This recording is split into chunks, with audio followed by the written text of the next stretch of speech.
น้องน้อยสิไปอยู่กรุงเทพมาเติมไฟแล้วบ่อายนะพี่น้องตั้งแต่ใหญ่ตั้งแต่น้อยเท่าใหญ่เนาะเพิ่นนะบ่เคยที่จะมื้อนี้กะขอขอบคุณพ่อแม่พี่น้อง FC เบิดทุกท่านเด้อขอขอบคุณก็ กบเข่าเบากบเข่าไงพี่น้องป้าวันนี้สิพามาขัวกบพ่อแม่พี่น้องยามนี้เป็นยามที่กบเพิ่นเข่าเบาเนาะแล้วก็กบมันกบแซ่บพี่น้องสบายดีและสวัสดีเด้อวันนี้สิพามาขัวกบพี่น้องเลยป้ากำลังห่มคักเลยเบิ่งนี่เป็นบ่อนที่เฮาเคยขัวปีที่แล้วเนาะยามนี้กาผู้ใดกาไปขัวกบหาได้หลายพี่น้องเพราะว่าเป็นฤดูเพิ่นอุ้ยโหน่งเป็นหูเป็นแบบ ตะกี้ไปขัวอยู่ห้วยพี่น้องเดี๋ยวนี้แหละขัวอยู่แถวอันที่เราเคยขัวนี่แหละมันจะเป็นแบบนี้ฮะนุ่งแบบนี้พี่น้อง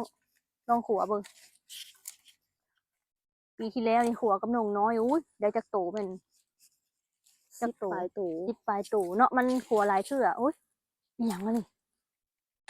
เป็นหู ปีที่แล้วดินแห้งกว่านี้ได้ที่เฮาขัวเนาะ เนาะอันนี้ยังเปียกอยู่ เป็นหูลงไป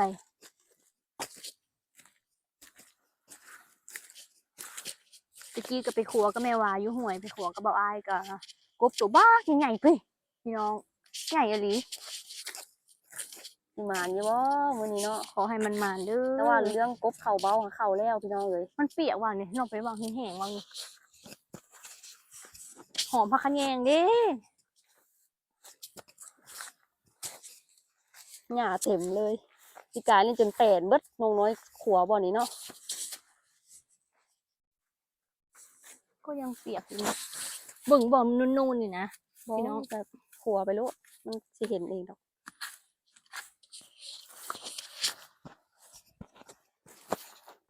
มาลุ้นมาส่งน้ำกันเด้อพี่น้องว่าเฮาสิได้บ่พอได้ปิ้งพอได้แก้วอยู่บ่มื้อนี้พี่น้องเลย คือแท้ น้ำก็หาสิแห้งเนาะ แต่ว่าพุ่นกบนะหลายอยู่ได้เห็นมันโดดหนองเนาะ บ่แม่นสิบ่วิตกบสะทุกอีกว่ะกบสะทุกกระแจ่วแซ่บๆเลยพี่น้องเพราะว่าเนื้อหาหลายเนาะ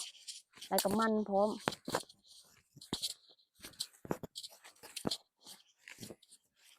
เห็นบ่เข้า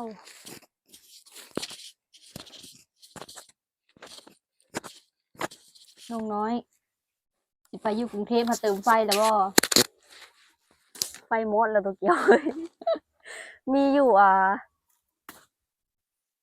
4-5 ดวงนี่แหละ แล้วต่อมาแล้วก็ไฟเป็นสีเทาแล้ว บ่ คือสิบ่ได้ไปย่างสยามน้ำเขาหรอกตัวเกี่ยวเอ้ย สยามว่าจ้างชั่วโมงใด กักดอก มองเที่ยวสิไปคือสิบ่ได้อยู่กรุงเทพ สบายดีเด้อพ่อแม่พี่น้อง วันนี้น้องเราเห็นหลักฐานแล้วบัดนี้ เห็นแล้วเด้อพี่น้องเด้อนี่เสื้ออังเป้าที่หายไป นี่ อุ้ยกำลังหาว่าอังเป้าเอ้ยไปถิ่มเสื้ออยู่ใส่รู้ เบิ่ง ว่ะ จากหลักฐานนี่ หลักฐานพี่ ข น้อง นยังอยู่ได้ ฮะ ขนยังอยู่ได้นี่ ขนอังเป้า อืม ว้าหนงเอาเบิ่งดูก็ขนจนว่าเสื้อออกขนออกเลย เฮาเป็นหน่วยพิสูจน์หลักฐานจริงวะนั่นน่ะ ปานอันผ่ายเนาะ ดำแหล่ขนาดพี่น้องพวกเอาไปซักก่อน เอาไปซักให้อังเป้าก่อนตอนนี้อังเป้าอยู่ไหน ตอนนี้อังเปาอยู่อันบ้านพี่สาวพี่น้อง เมื่อเอาเสียมน้ำนงน้อยเมื่อกี้นี่รถบ่มาเด้ แบบ มักคุณ เพิ่นติดอยู่พุ่นน่ะนะแบบ แม่ คนหลาย เป็นมักคนหลายๆคือหมาอันนี้หันเป็นเอ็กโทรเวิร์ดชอบคนเยอะๆชอบเพื่อนชอบเล่นกับคน แม่นแล้วซึ่งว่าพี่น้อง เดี๋ยวน้องชิมาเล่าให้ฟังเนาะบอกอ้ายนะขนอังเปาเข้าปาก อังเปาอังเปาฝากขนไว้นะหนง อืม ขนเข้าปากอะไรวะนี่ แม่ลิคือบอกอ้ายนะพี่น้องตั้งแต่ใหญ่ตั้งแต่น้อยเท่าใหญ่เนาะเพิ่นนะบ่เคยที่จะยุ่งเรื่องความรักของน้องน้อยเลยพี่น้องเอ้ย ก็คือแบบอยู่บ่อยู่มื้อตอนเกี่ยวข้าวเนาะเกี่ยวข้าววันสุดท้ายมื้อนั้นก็ได้ยินเพิ่นทักมาพี่น้อง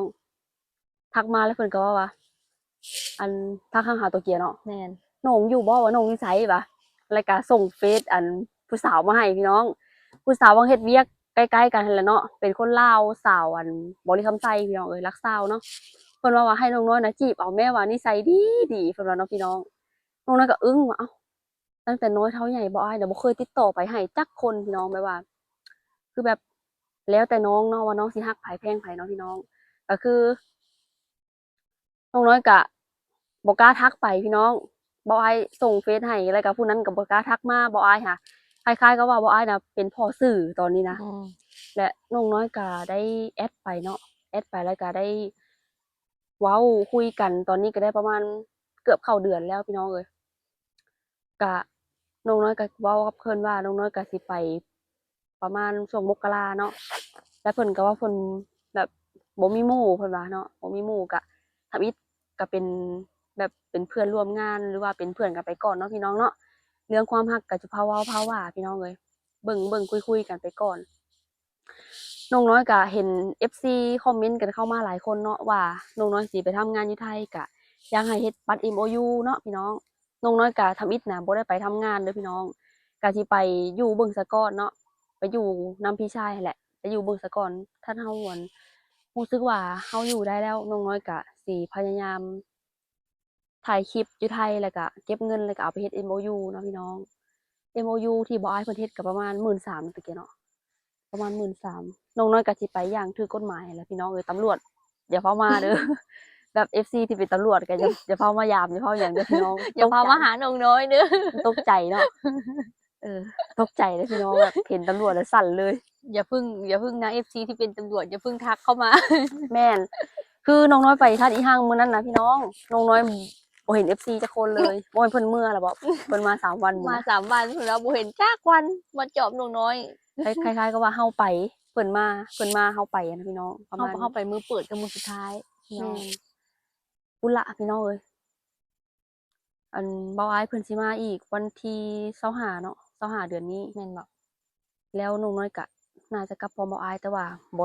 ได้ขี่เครื่องบินนะพี่น้อง อืม โอ้พี่น้อง เว้ามา มี หัวใจสั่น เออ เล มี ย บอกว่าน้องน้อยขี่เครื่องบินกลับไปกับบ่อายเลยเพราะว่าอันเมียบ่อายนะเพิ่นนั่นสิจองเครื่องบินให้นะพี่น้องน้องน้อยว่าอะไร น้องน้อยบอกเบาอ้ายว่าน้องน้อยบ่ขี่เครื่องบิน เพราะว่า1ก็คือเปลืองเงินพี่น้องเปลืองเงิน2ก็คือย้านเนาะ เพราะว่า เพราะว่าเฮายังบ่เคยขึ้นจักเทื่อแหละแบบเฮาจินตนาการไปเนาะแบบเฮาย้านแบบหัวใจบ่ปกตินะพี่น้อง แม่นเพราะว่าช่วงนี้ก็สภาพอากาศแล้วก็เรื่องราวต่างๆ ที่เกิดขึ้นในโลกเฮานะมันบ่คือ แม่น เก่าแล้วเฮาย้านไว้ก่อนเอาปลอดภัยไว้ก่อนซะ น้องน้อยก็เลยสิขี่รถเมล์ไปเนาะขี่รถเมล์ไปโตเกียวก็บอกให้เอาหมอน เอา เอา ผ้าห่ม เอามุ้งกวบซื้อมุ้งกวบไป แล้ว เล ก็ ย มุ้งกวบเนาะเพราะว่าอยู่ไทยน่ะยุงหลายเพิ่นว่าเนาะคือกับคนที่อันบ่อ้อยติดต่อให้นี่ก็เพิ่นก็ว่ายุงหลายเด้อโตเกียว แม่นโตเกียวไปตอนนั้นก็บ่ได้มีมุ้งเจอในายจ้างเพิ่นซื้อมุ้งให้ อืม ยุงหลายตัวใหญ่ๆหนูเอ้ย อืม ตัวมันใหญ่แท้ยุงค่ะ อุดมสมบูรณ์แล้วนั้นบ่อันยุงกรุงเทพโตเกียว อืม ยุงบ้านเฮามีแต่ตัวน้อยๆจ้อยๆพี่น้องเอ้ยคือคนเลยเออ ยุงลายใหญ่ได้ยุงลายน่ะท้องมันลายๆนะหนู แม่น ใหญ่อีหลีไปหาหัวกบแถวแคมหนองไปใน เปลี่ยนเป้าหมายก็ แม่น พี่น้องบ่นี่น่ะเพิ่นยังแบบเป็นดินเหนียวอยู่แหละ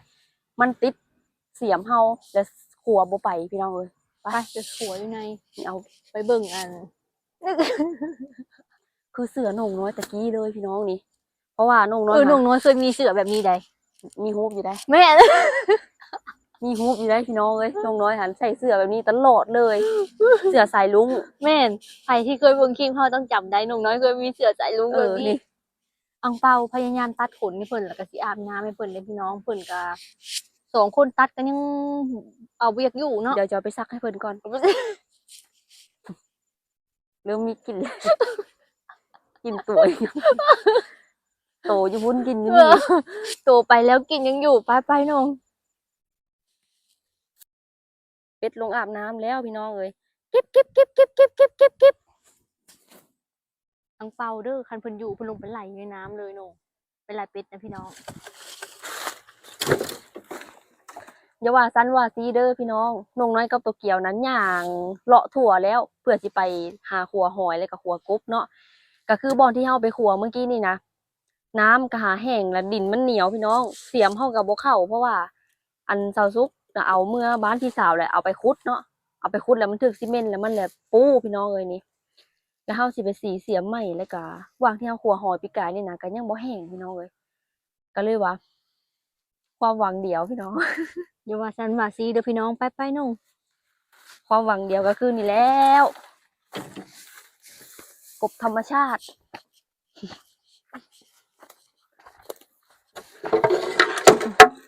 ก็บ่เห็นกบเลย ในเมื่อหากบธรรมชาติไม่ได้นะคะ มันเป็นเข่าเบาเลยปะจ๊ะ ว้ายนุ่งโอ้ตะ เยอะ ยัง มา หลาก ยได้ ขนาดเปิดบอนเดียวได้ค่ะ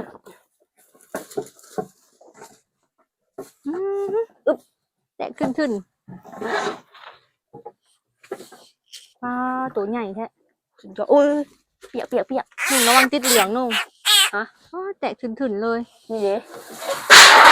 ว้ายเยอะมาก แตะขึ้นนี่ติ่มเลยพี่น้องแจ่วมือนะคะแซ่บเพราะว่าเนื้อเพิ่นหลายเนาะ เป็นน้ำข้นแจ่วแซ่บดีพี่น้อง น่าจะแม่นคือส่วงนี่นะน้องน้อยได้ยินเสียงงูกินกบบ่อยๆพี่น้อง นี่มันกบอันนี้บ่จังออก จักว่าเนาะ ตอนนั้นที่ว่างูกินเขียดนะเฮาเป็นแล่นไล่เพราะว่ากินกบอันนี้แหละอยู่หุบ แถวใกล้ๆบ้าน เขียว เป็นหยัง เลือดออกนี่คือบ่เบิ่ง นุ่งในใบตองนุ่งตัวสีดำนะนั่นแหละ เห็นบ่พี่น้องนะในหันก็มีนุ่งทางต้นกล้วยค่ะกบปูพี่น้อง นี่ ตัวสีดำ นุ่งเบิ่งนุ่งในเนี่ยนี่ อุ้ย อุ๊ย ตาย สุ่มเนาะว่ามันอยู่กะคักเนาะนุ่งแน่นี่นะวังเนาะตัวเกียวจับเอาตอนนะในช่องอันกระเบื้อง ไปใส่ คลิปกบจะเป็นอย่างมันมักติดเหลืองพี่น้องเลยชอบติดเหลือง ข มา นาด ก เป็ดก็ยังติดเหลืองนะคะไก่นะ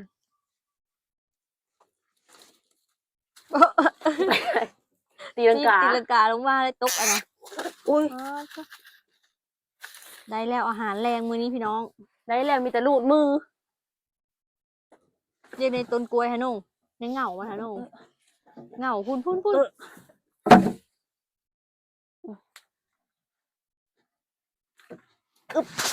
ที่จะลูดตัวใหญ่โพดมันแห้งเนาะ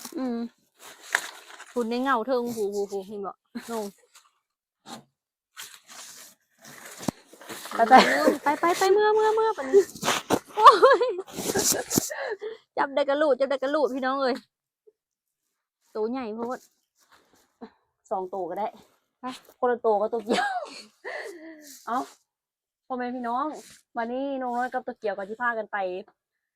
นึ่งข้าวล้างถ้วยเลยกะเฮ็ดกินเมื่อส่งแม่กับพี่สาวกันเด้อบัดนี้เนาะส่วนมื้อนี้กะขอขอบคุณพ่อแม่พี่น้อง FC เบิดทุกท่านเด้อ